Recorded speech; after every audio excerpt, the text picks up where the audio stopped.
Hi, this is for FullSail University. It is for my Fundamentals of Physics class, an experiment called HOT. My name is Luis Arocho. For this experiment, I'm going to be using one digital thermometer.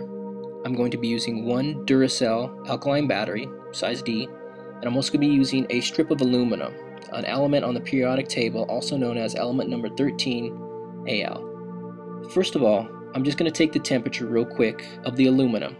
It's just been sitting here at room temperature, so it's not going to be very warm. And it actually comes out to be 89.8 degrees.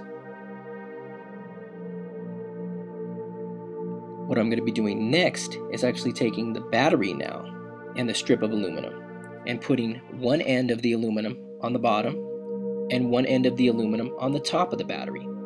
Now this is where the conduction is going to start.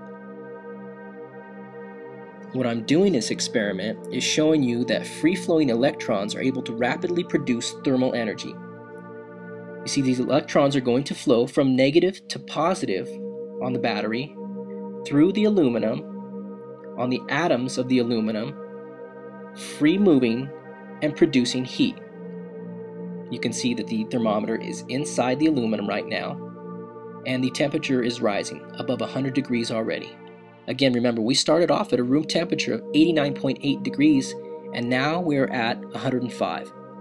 It's rapidly increasing, thus proving that free-flowing electrons rapidly produce thermal energy. They rapidly produce heat.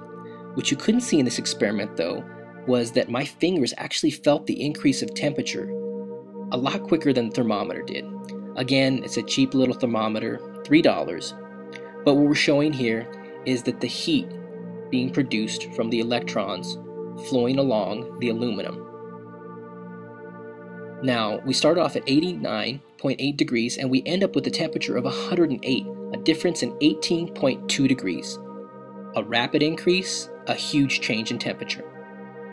Now, to conclude, we used a digital thermometer, we used an alkaline battery, and we used a piece of aluminum, element number 13 on the periodic table, to conduct this experiment.